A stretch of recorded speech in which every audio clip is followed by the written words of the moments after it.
letting go is key, and that forgiveness thing is really important. Yeah.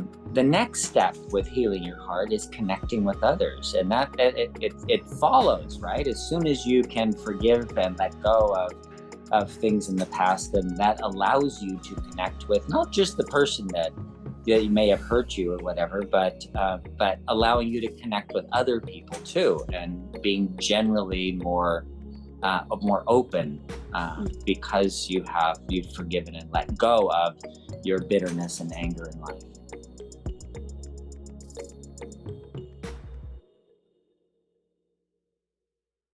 Welcome to the Healthy Heart webinar, everybody. We're glad you're here. And today we are going to have the topic of what is the heart's function. Leslie, unfortunately, is not with us today, but she did provide us the topic. So Dr. Saunders is ready to talk about it, and I'm ready to ask questions about it. And we want to know which questions you have. So please get those ready. I think some of my favorite parts are hearing your questions and knowing that you're getting helped. And the way Dr. Saunders helps you is amazing. So let's see who's joining. And then after that, we're going to do a disclaimer. So let's see who's joining. If the regular gang is all here, please give us a shout out. We love to hear from you. All right, I got someone coming in. Greetings from Chilliwack, British Columbia. I have no idea where that is at. Do you? British Columbia? Canada. Chilliwack. No, Chilliwack. Oh, no, I don't know where that is. Chilliwack. Up north, I'm guessing. Terry Brown from North Texas. Olga, another from Canada. Buckeye Lake, Ohio. Tom from Eugene. This is great. I'm from South Florida. And where are you at, Dr. Saunders? I'm in Goleta, which is right next to Santa Barbara, California. If you didn't know already. And what's your weather like out there? Oh, well, as usual, it's bright and sunny and beautiful. It's a beautiful day, 70 degrees outside. It's like really nice. Yeah, here too. I hear the Northeast is having horrible weather. I know there's been a lot of warm weather around the country, but Yeah. I think the high is 74. Can't complain. We've got Seaside, Oregon, San Jose, a few from Minnesota. This is great. All right, we already have some questions coming in, but we're going to save those for a little later. People want to know. All right, so can you give us a disclaimer that you're not talking to them personally? I disclaim all responsibility for all your problems. Perfect. If I talk about something here, make sure it applies to you, because I'm giving general information that applies to maybe a lot of people, but just make sure that it fits your situation personally. And you may need some help, like a professional, to go over like testing and stuff for your specific case. And we don't recommend you stop taking any medication unless your doctor tells you to do so. With a grin and a wink, I guess. Yeah, with a grin and a wink. Oh, well. That's life today, right? Yes, for sure. And, I work on the customer side of things, and we have a ton of customers return products because their doctor has advised against it. So here we are trying to help you. You found something that's going to hopefully give you a solution, and a natural solution, and a doctor who's gotten you into this situation is not willing to help you get you out, but we are.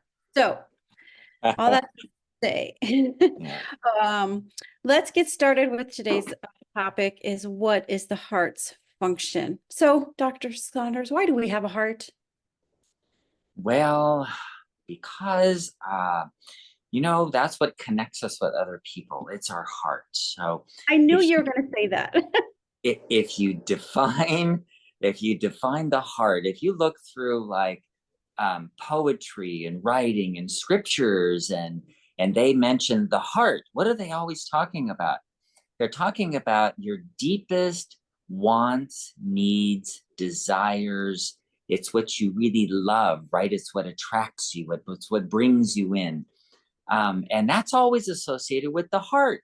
And here in medicine or in physiology, we look at a heart as a pump, boom, boom, boom. And that's all it does, just goes like this and just pumps blood and nothing else. It's just like a pump. They've made pumps now, the artificial hearts that well, they're not quite as good as having a real heart, but they're getting pretty good at these with these new artificial hearts. So, what is a heart? Well, it's a pump, essentially, but it does so much more than that. There's so much more to the heart, and so and the reason I first bring up the emotional part of the heart, that wants, the desires, and what your heart, what you need, and you bring in that this is your heart, what you're looking for in life. Because when people have a broken heart, what is a broken heart? It's I didn't get what I wanted. And so you see a lot of people who are bitter and angry at life and they hate God and they're depressed and anxious and angry and bitter and you wonder why and you ask them why and they say I didn't get what I wanted. In other words, I have a broken heart. What was it? My spouse died, my child died, my business never panned out. I worked so hard on it, and it just didn't happen. And all of this stuff that people try for, and they get a broken heart. And so when we have an emotional broken heart, we also get a physical broken heart because of the emotional broken heart. How does that work? Well, we know it's due to the autonomic nervous system. We know it's due to some hormones that are released. The stress hormone cortisol is one of the bigger ones, but adrenaline or is epinephrine or norepinephrine. They cause constriction of blood vessels, high blood pressure, and damage to the lining of the arteries. Remember, the glycocalyx is in the middle, and when you have higher blood pressure and constriction of your blood vessels, you damage the glycocalyx more easily, and then you form clots, and those clots build up, and then they narrow your arteries, and so the heart doesn't work. Sometimes, and this is not uncommon, people who have a broken heart have constriction of their blood vessels. Blood vessels are normally like they're pumping away, and the blood vessels just go and they squeeze down, and so that no blood flows through to get to the heart, and the heart dies. So people do die of a broken heart, and this has been documented in multiple studies. As many as 60%, depending on the study, of people that come into a heart hospital with a heart attack. They are literally having a heart attack. What does that mean? It means there's no blood flowing to a part of the heart. It means it has no blood flow and it's not getting any nutrients and it's dying. So the heart is dying. So up to, depending on the study, 60% are having that because of what we call Prinzmetal's angina. What that means is the blood vessels just constrict down and stop the blood flow. Well, what does that happen from? That happens from the autonomic nervous system called the sympathetic nervous system. But it's not very sympathetic to your broken heart because it just shuts off the blood supply to the heart, and people even die from it.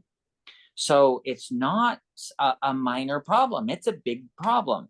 And we often discount it and say, oh, that's just emotional stuff. We can't deal with that because it's not the physical beating of the heart. But it impairs the physical beating of the heart because it actually causes heart muscle to die sometimes. So it's not minor. So in the Healthy Heart Solution Kit that we have, we discuss that a lot. We talk about the stressors and what's really important in life and why this is important. And the function of the heart is so much more than just a pump. It is your lifeblood. It's what gets your circulation through your whole body. It gets the oxygen and the glucose and all of the nutrients to all of your cells and takes out all the waste products and allows the kidneys and the liver to get rid of them. This is a very important function of life. And you can see, even when they do ultrasounds of little teeny fetus, and at 6 weeks, and you see this little teeny, it's millimeters in size, and it's going this little heart starts beating. It's amazing. So on the one hand, we look at the heart as a something that pumps blood, and that's the physical part of it. But you can't discount the emotional part of it, because it's a big thing of heart disease. And so doctors look at heart disease often as, oh, well, how much clogging do you have in your arteries? And that's part of the problem, but it's not the whole problem. I had a guy who had, this is an interesting case. Okay, so for example, the clogging of the arteries thing, right? It's not just plumbing. There's so much more to it. So this guy had, he couldn't walk across the room without getting chest pain. He was like, oh, I can't breathe, chest pain. And he's like, I feel like I'm going to die. So he goes into his cardiologist. Cardiologist does a coronary calcium score, and it was 5,000. So normal is 0. If you have 10 or 20, no big deal. If it's 100, you got a little bit. If it's 400, you've got heart disease. He had 5,000. His doctor said, if you don't have a bypass surgery, you will die in less than a month. There's no way you can survive it. So he says, I don't want to have the surgery. What can I do? So we talked about options, and he decided that he was going to not eat anything. He was going to just drink water for 30 days. And he did. And at the end of 30 days, he could play a full tennis match. Let's like all the games, all the sets, a full tennis match, and then go work out at the gym, 0 chest pain, right? So he kept going for a year. So this is like a guy who was told he couldn't live a month, right? So he's a year later, he's perfectly fine, no problems. And he says, I wonder what my coronary calcium score is. So he went back and did the test. You know what the coronary calcium score is? It's a 3-dimensional picture of your heart with the blood vessels on the outside. And when they have calcium in them, that means they have coronary artery disease, right? That's the buildup of coronary artery disease. And so 5,000 is a huge number. And that's a lot of calcium deposits in those little arteries. And so so he went back and redid the test after a year, and he's feeling great, no problems. And it was 7,000. What? That's what I said. That's what everybody said. What the heck? No symptoms, and he's 7,000. Just to let you know that there's so much more to our heart than the plumbing. We look at arteries as just plumbing, and the heart beats. The arteries actually relax to let the blood in, so that there's plenty of room to let the blood in as the heart beats. And then when the heart relaxes, the blood vessels constrict down to push the blood through. So it's not just the heart moving the blood through. The heart's a very important part, of course, but it beats, and as it beats, this relaxes, and then the heart relaxes and the blood vessels constrict. So you have this kind of a thing going on all the time. And so your blood vessels have a lot to do with the circulation. And so as people age, their arteries tend to harden, and they don't work as well, and they just move a little bit. So as the heart beats, they open up a little, and then the heart relaxes and they close down a little. And so the heart has to push harder as you get older if you have atherosclerosis or calcium deposits or hardening of the arteries. So that is an important part of why we talk about heart disease as not just the heart, it's vascular disease. It's the blood vessels, and it's all of them in your whole body. And that's where the autonomic nervous system is important. So it's not just like the plumbing. And the autonomic nervous system is controlled by what? Your emotions. And so this emotional part that we discuss in the Healthy Heart Solution Kit is an important part. It's not a minor part. It's not like, oh, that's a side thing, that the plumbing, the clogging of the arteries is really what it's all about. No, this is an important part. And if you think about up to 60% of heart attacks may be from the autonomic nervous system, well, that would mean your emotions.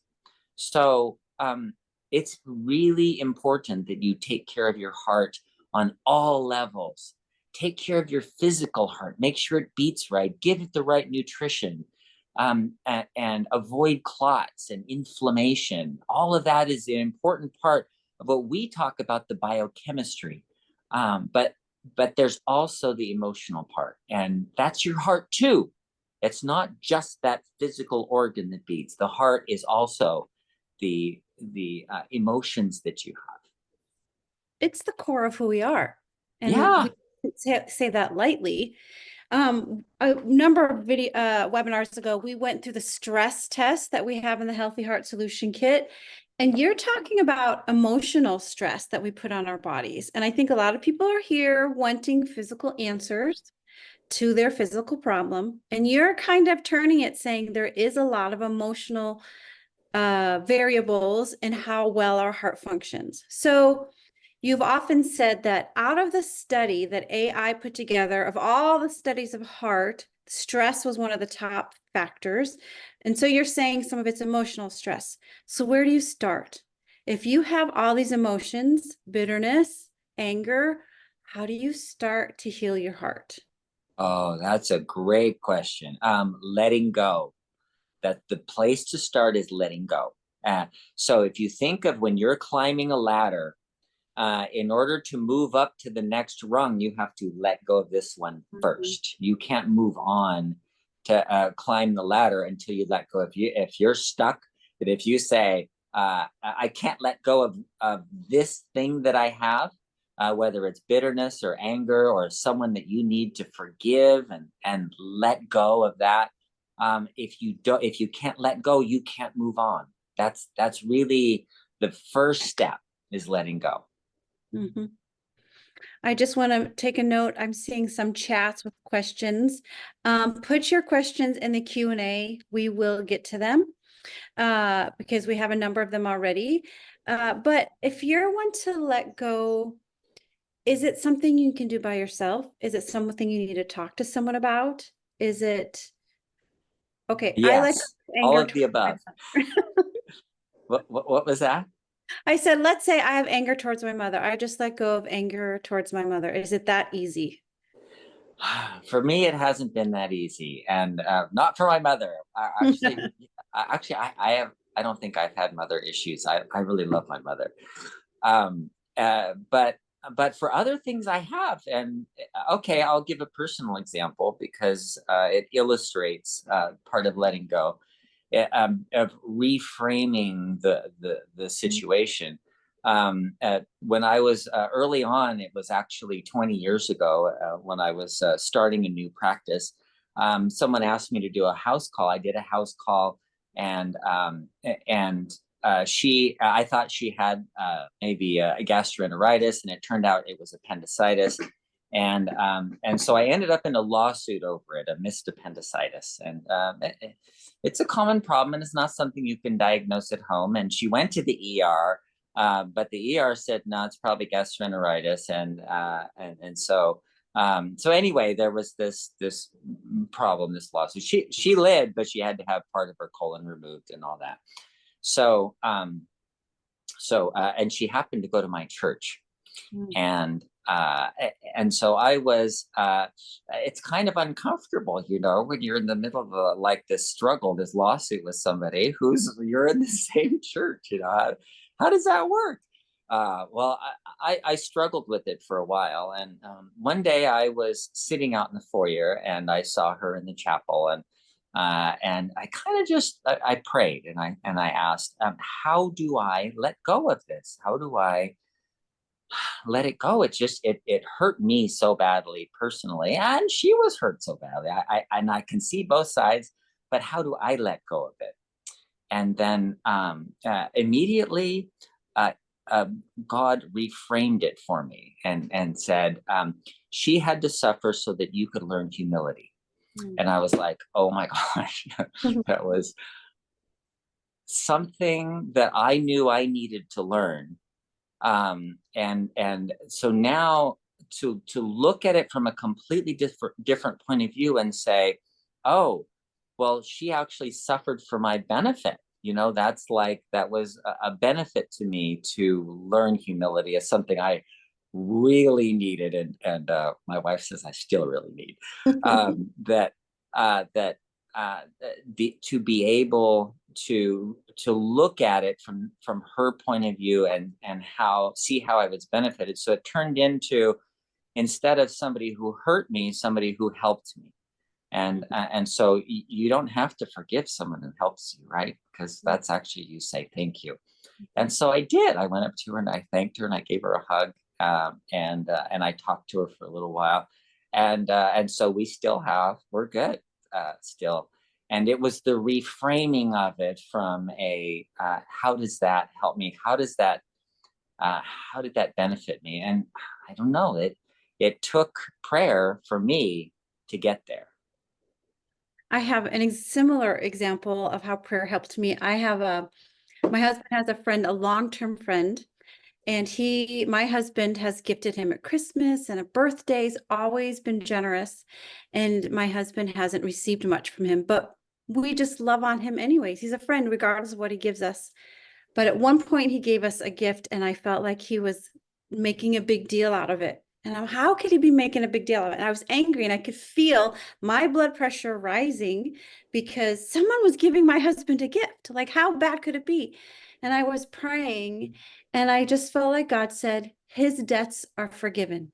I don't have to keep his debts in my mind at all of how much we have or haven't given, as God's forgiven us our debts. So I literally felt the change right away. No more anger, no more holding back at all. So let's not underestimate the power of prayer or talking to God, or, talking to people who can help you process these emotions and reframe our mind.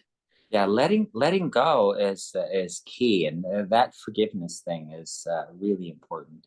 Yeah. The next step with healing your heart is connecting with others, and that it follows, right? As soon as you can forgive and let go of things in the past, then that allows you to connect with not just the person that may have hurt you or whatever, but allowing you to connect with other people too, and being generally more open, because you've forgiven and let go of your bitterness and anger in life. And to soften to being with others, because some people it's not so easy to be with you. Yeah. If you're not used to it, your guards are up. And so to soften your heart to be with others, to connect with others, is an important part Isn't of this it. a great Healthy Heart webinar? Yeah, we really should do more on emotional health, maybe bring in some people. But we've talked about fasting. Leslie and I have shared our fasting stories. You've shared your fasting story. So if you have a letting go story or forgiveness story, please share. This is a small way of connecting with other people. So let's keep the conversation going in the chat. Maybe next time, share a story of letting go. This is an important part of the function of your heart. All right, we do have a couple questions. Well, not about connecting with others, but Robin asks, I was just diagnosed with atherosclerotic calcification of aorta and iliac arteries. Is there a way to stop this from forming? Is there a range when it is critical? I read green tea helps clean the arteries. Okay, good. But that's a great question, and it's great that you said that the green tea helps clear the arteries. Okay, so there are a lot of people who will try and sell stuff based on what's going to, or what should help this kind of thing, and there's a lot of sales out there for having a healthy heart. Because it's a big thing. It's still the number one cause of death, because we don't know what else to put on death certificates. So they just put heart disease. It's kind of just automatic. So look at the number one cause of death with a grain of salt. But still, it's significant. There are a lot of heart attacks in the world. So if you have atherosclerotic disease of your aorta and iliac arteries, and that means it's going down into your legs, and so you're at risk, of getting claudication in your legs and swelling and even amputation, and you get infections more easily. So the circulation to your legs is really important, and that's a lot of ground to cover to take that atherosclerosis out of all those arteries. Those are big arteries. So this is really important that you deal with that arterial disease. Why does it happen? Generally, that kind of disease in the large arteries is from chronic inflammation. So getting away from or getting rid of chronic inflammation was going to be very important. So we have a list of tests in the book. Look at the list of tests and do the tests. And it includes antiphospholipid antibodies.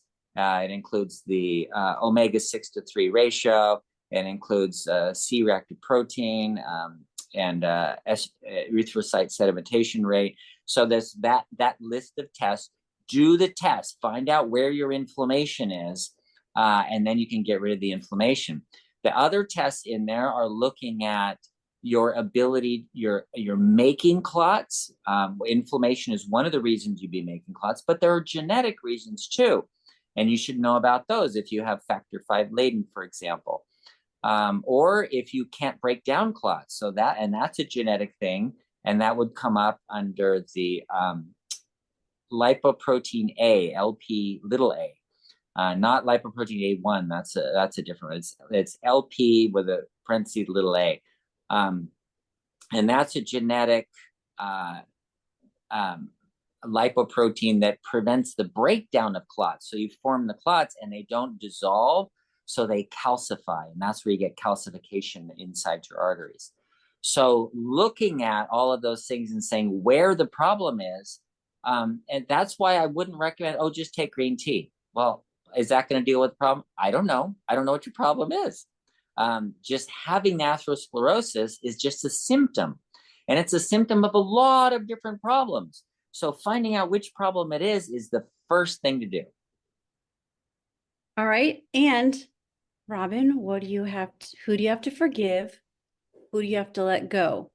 Think about it. Not that you have to share, but every little bit helps, put it that way.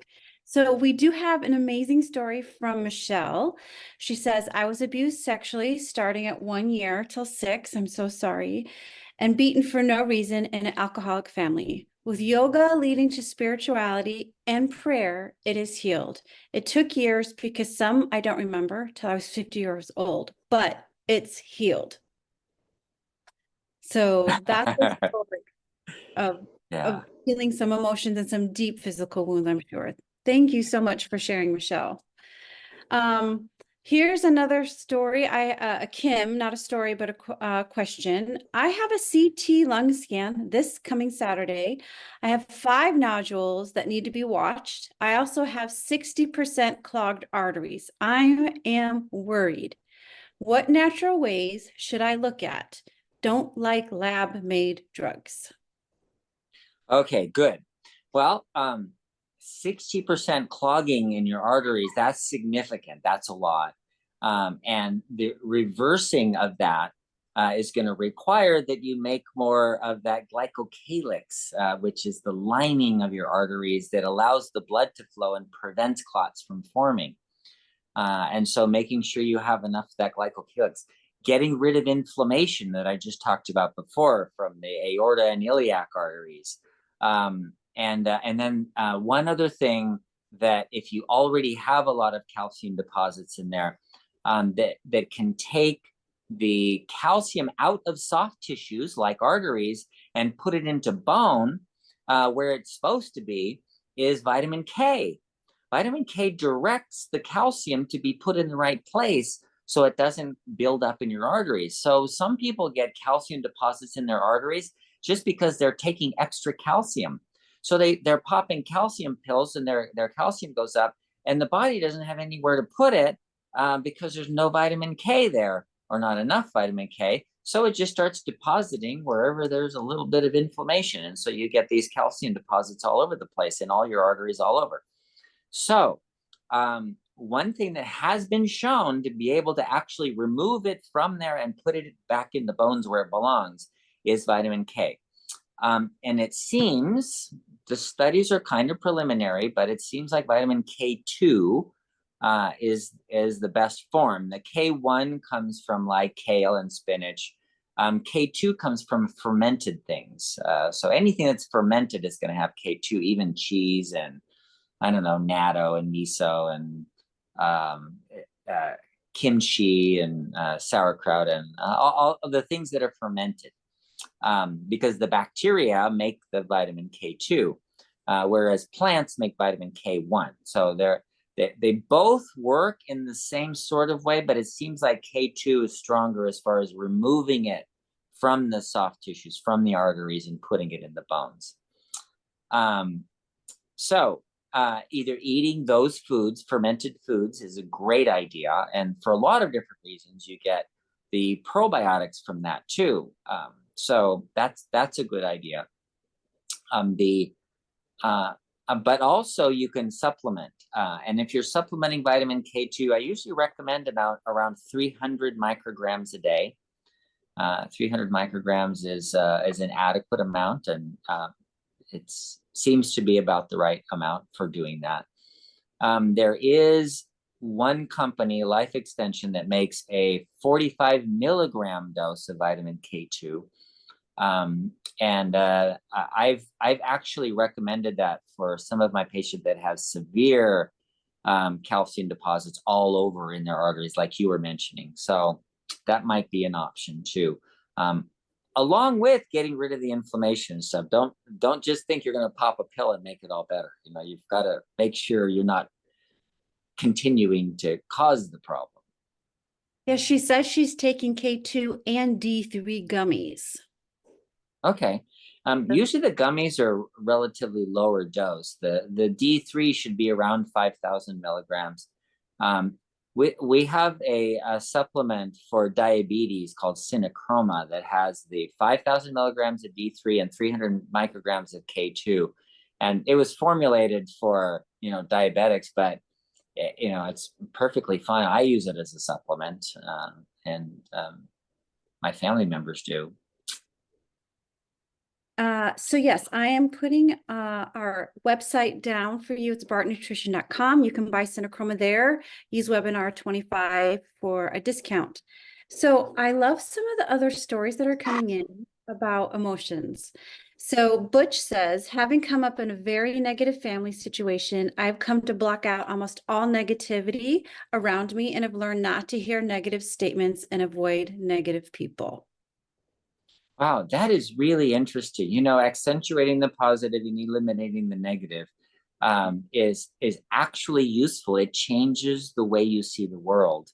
And people think that, oh, that's just a Pollyanna thing, that it's bad for you to deny reality. Well, you know what? It's just as real that the sun is shining and it's a beautiful day, and there's a lot of beautiful people in the world, as it is to say there's a lot of horrible people in the world. And focusing on the beautiful instead of the horrible, I think that's very remarkable. Thank you for sharing that.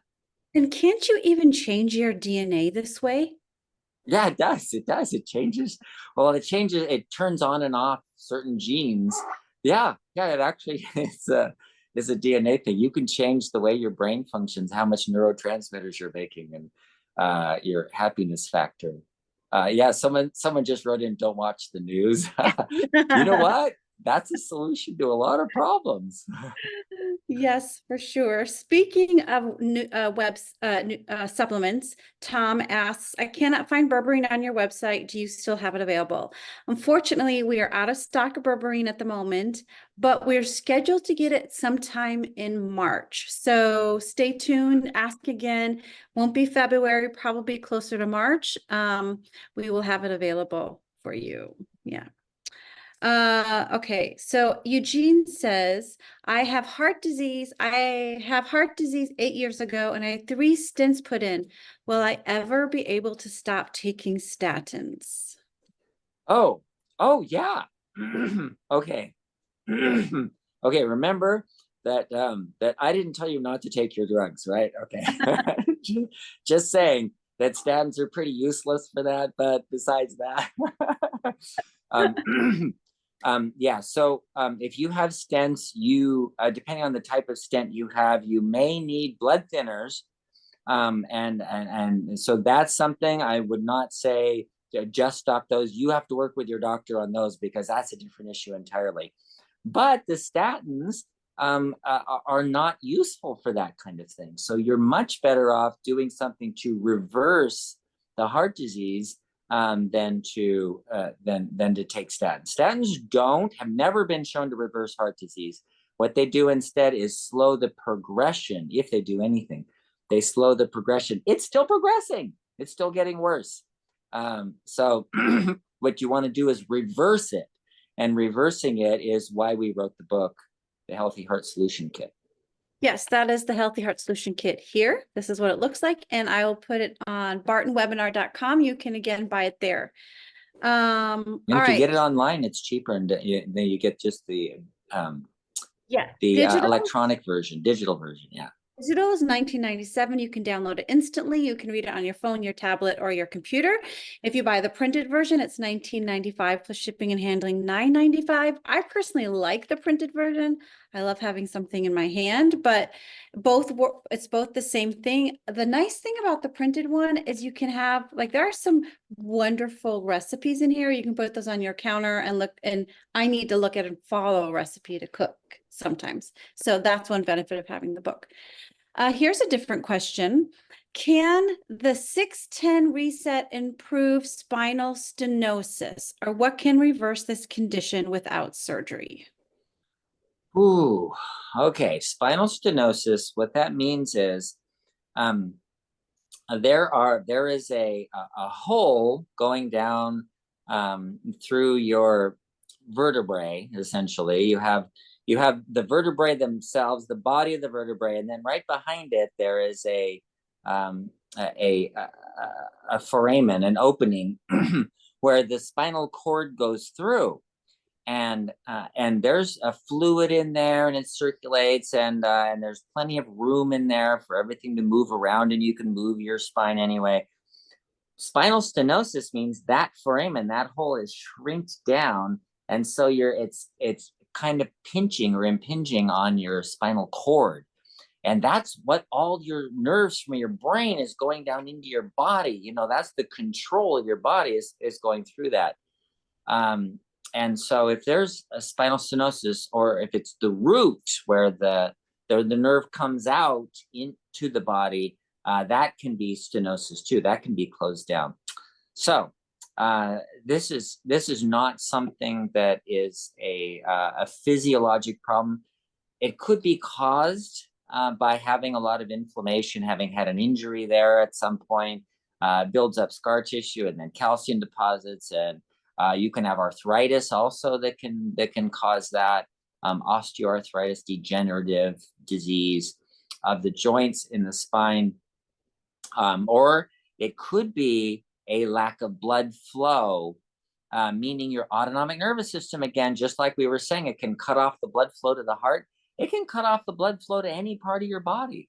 Some people get what's called abdominal migraines. What's that? That means the blood vessels to the intestines have closed down, and you're not getting blood flow to your intestines, and you get severe pain, nausea, vomiting, diarrhea, and it can last for hours, days, and that's just a constriction of blood vessels.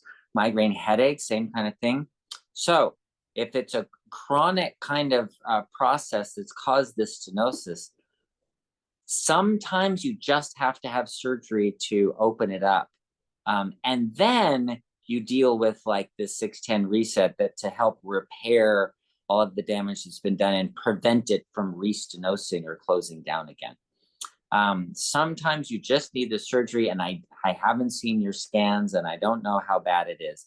But if you're getting neurological problems like numbness and tingling, or weakness in the muscles, or fasciculations of the muscles, or any of those kind of issues, you just may need the surgery to open it up, and then do the 610 reset to repair the surgical damage and not cause restenosis.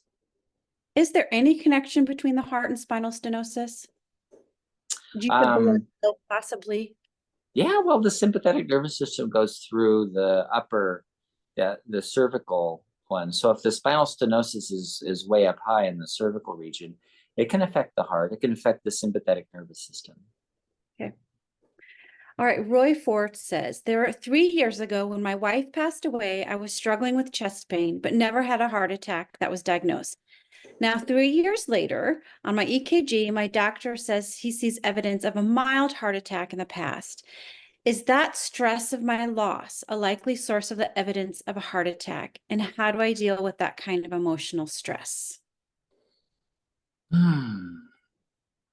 Wow, that's what we've been talking about from the beginning. Letting go, connecting, those are really important things.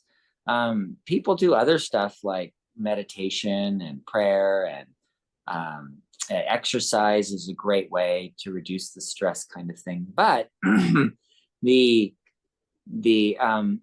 if you have like regular chest pain, if you have chest pain, and now you've had evidence of a heart attack, do a coronary calcium score to look at the physical part. Remember, I said there's an emotional part and a physical part. Make sure you look at the physical part too, because if this is like a chronic ongoing process, then you should know where your stenosis is and know how much it is.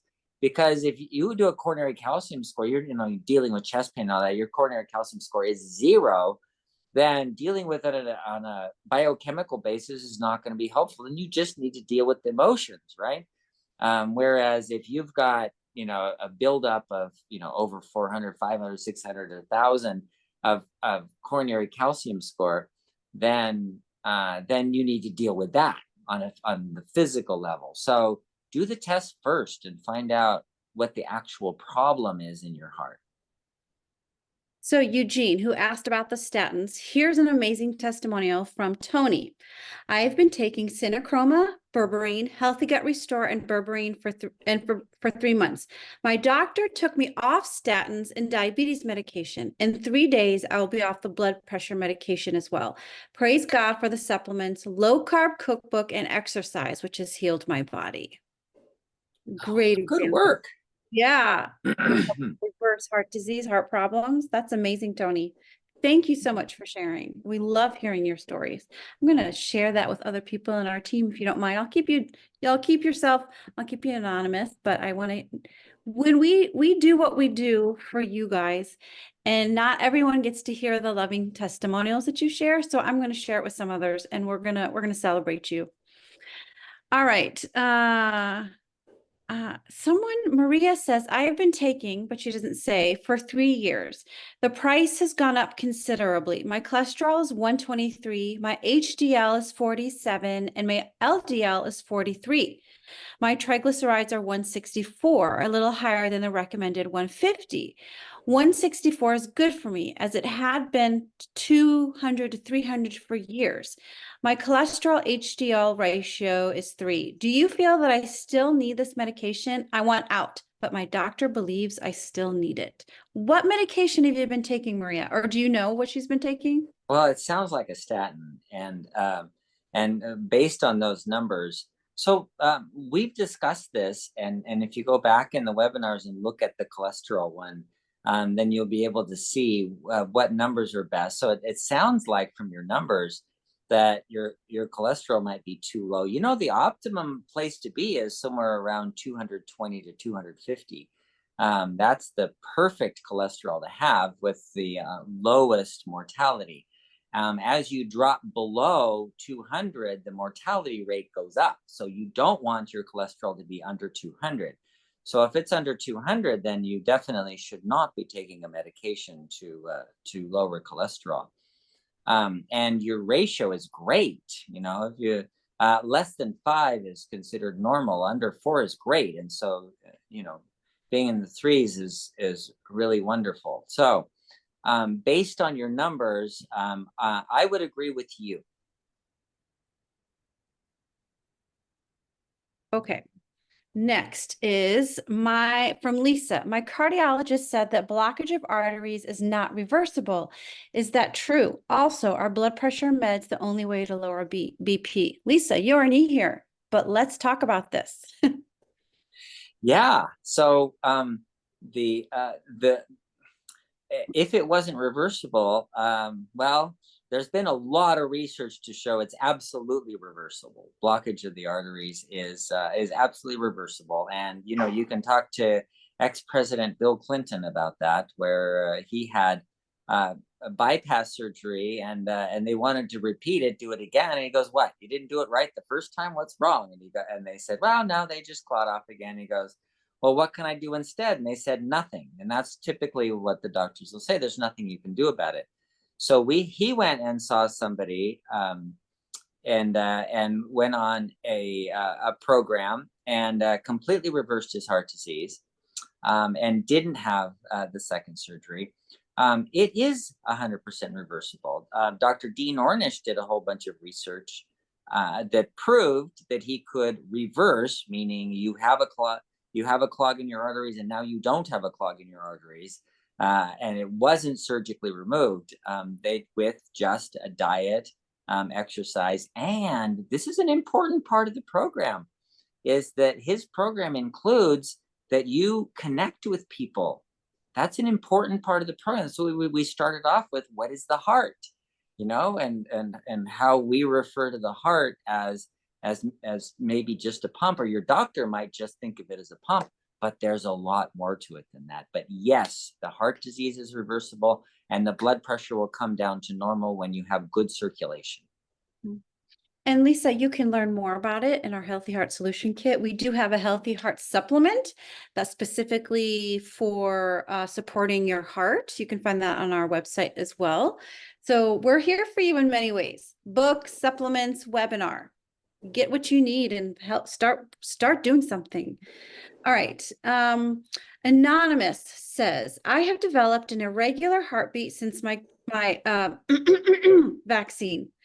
My stomach is also unhappy, not able to digest properly foods well like I used to. Also, there does not appear to be enough blood in my body.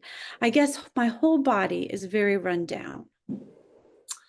Okay, so Harvard did some research on this after the vax, and showed that what happens is certain people get what's called IgG4 antibodies, which is tolerance antibodies, that tells the body that this S protein is okay, and it's not okay. It does damage, and that's what in their study they were looking at cardiomyopathy specifically in young men after the vax.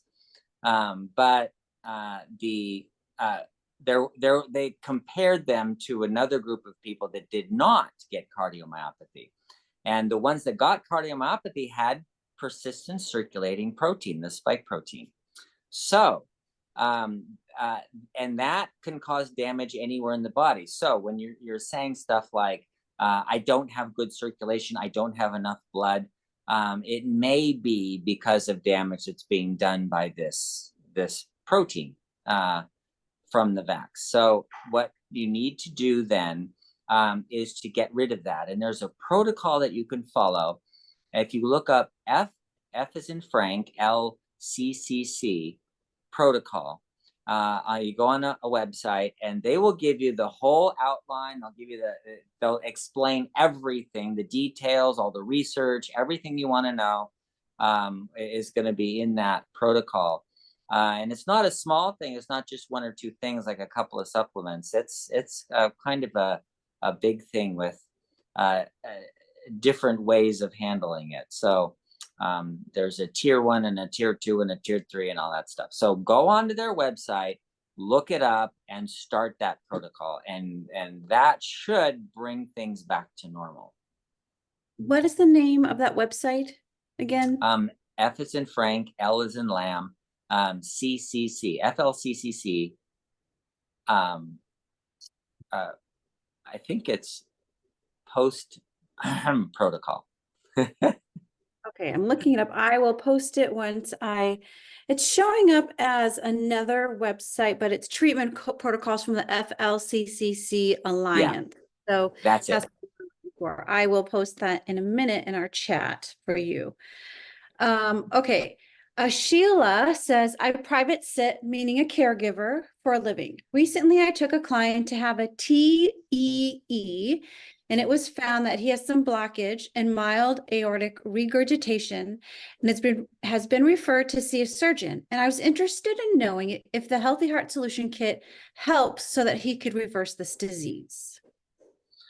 Okay, so the TEE is transesophageal echo. That's an echocardiogram or an ultrasound picture of the heart.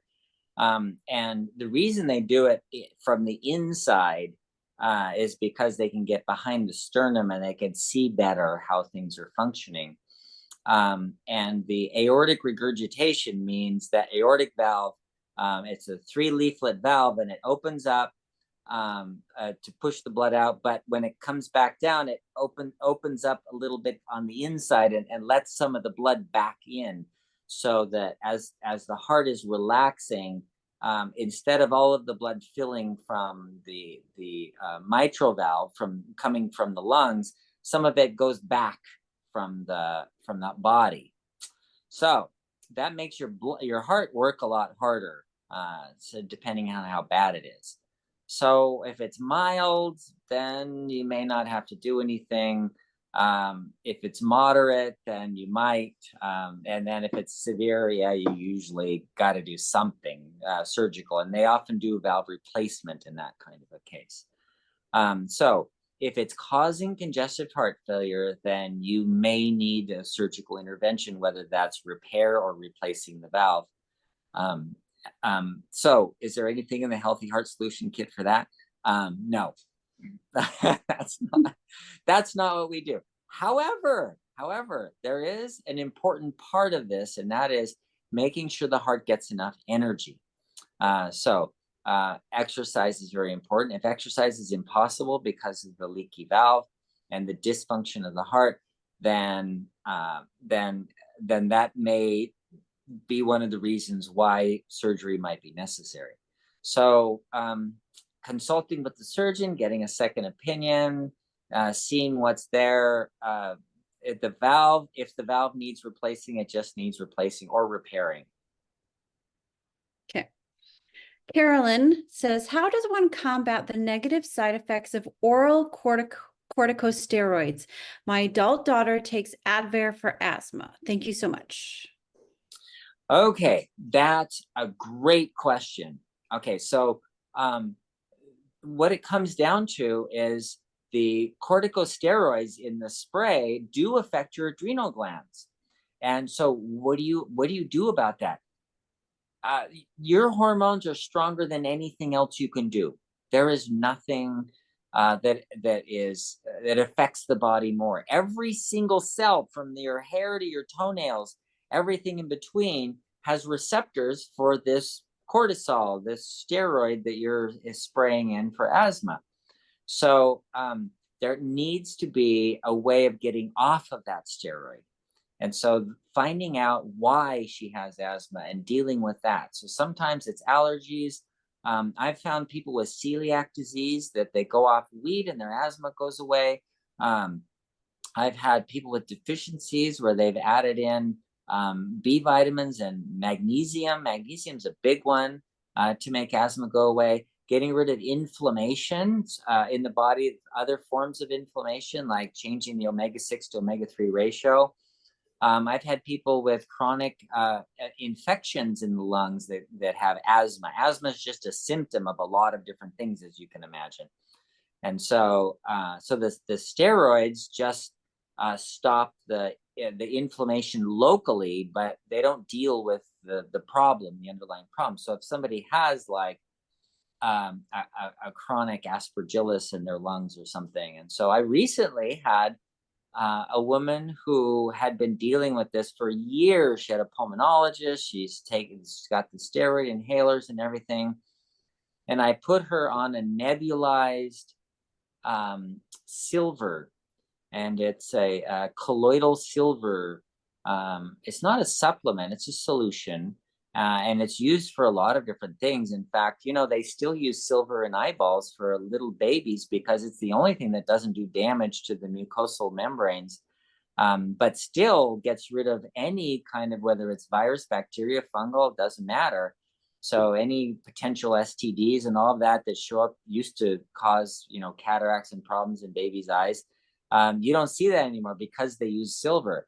So she was doing a nebulized, inhaled colloidal silver into her lungs and completely got off her meds for asthma that she had, because it was really an infectious disease that was going on. So finding the underlying cause and dealing with the asthma and getting off of that steroid is the best way to do it. Why would you want to do that? Why not just stay on the steroid? Well, you realize what the steroid is doing is killing the immune system in there. That's how it stops inflammation. Well, in the process of killing the immune system, guess what? It leaves you more open and more susceptible to getting pneumonia. And that is an actual thing. The research shows people who take steroid inhalers do increase their risk dramatically, like multiple times, 3 to 4 times more pneumonia in people that are using steroid inhalers. So a good idea, number one, find out why, and then deal with that so that you don't need the steroid anymore, instead of trying to find something to offset this hormone. Okay, we have one more question. Well, others, but I think this one's important. My husband just went through quadruple bypass surgery to fix the 3 major arteries that feed the heart. I'm scared to know what or how to do to keep him healthy, what is a cardiac diet, what supplements he needs, and so on. Oh, that's a great question. Okay. So supplements, cardiac diet. Guess what? We wrote a whole book for you, and it was really all about why this happens and what to do about it. And so go through the book, because we started off in the beginning, right? About that heart disease is not just the physical pump. You have the emotional part too, the stress part, and then the blood pressure part, and then the cholesterol that's really not an issue, and then inflammatory stuff, and then clotting, and looking at all those and doing the test. Go through the book, because if you go through the book and you find out, oh my gosh, his problem is his LPA is high, so let's deal with that, and then you don't have to worry about it anymore.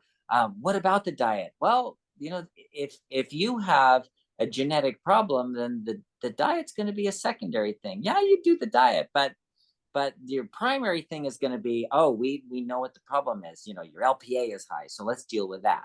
And so do the book and find out why. That's right. All right, last one. This is easier said than done. This is going to wrap up and take us full circle. People are not aware of how they make other people feel. It's difficult to forgive hurtful people. What is a good way to reframe a toxic person?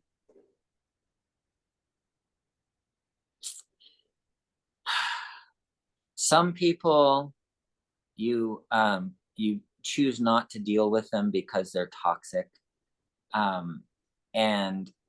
But sometimes, like if it's especially a close family member or someone who's around all the time, you must deal with. How do you reframe that?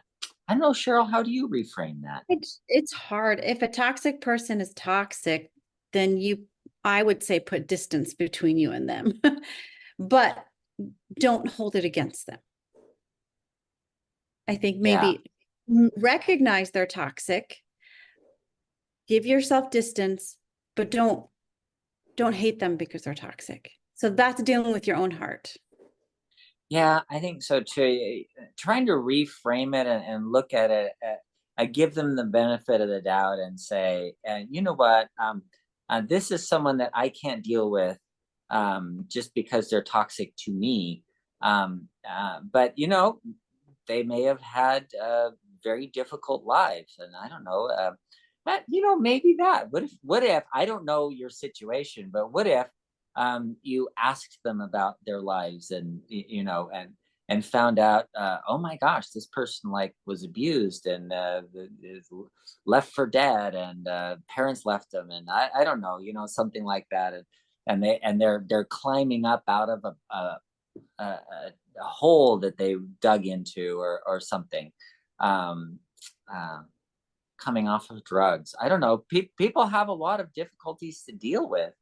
And so if you knew that this person was toxic, because of the difficulties in their life, then you might look at it differently and go, gosh, maybe I can be around and help this person. Just looking at it from a different point of view. As Judy says, pray for them, show them love. Roy says, sometimes toxic people just need to be loved. I have helped a friend of mine develop better social skills by helping them work through their pain and learn to be more loving and caring. Hurt people, hurt people. But you know what? Healed people, heal people. That's the other flip side. Remember, if you're healed, you can help someone else heal too. So, all right, this is our time frame up for today. Dr. Saunders is going to go help patients in his office. You've been his virtual patients for today. Come back next week. We didn't even get to all your questions, so bring them back next week, and we'll talk to you then. Have a great week, everybody. Bye, Dr. Saunders. Bye.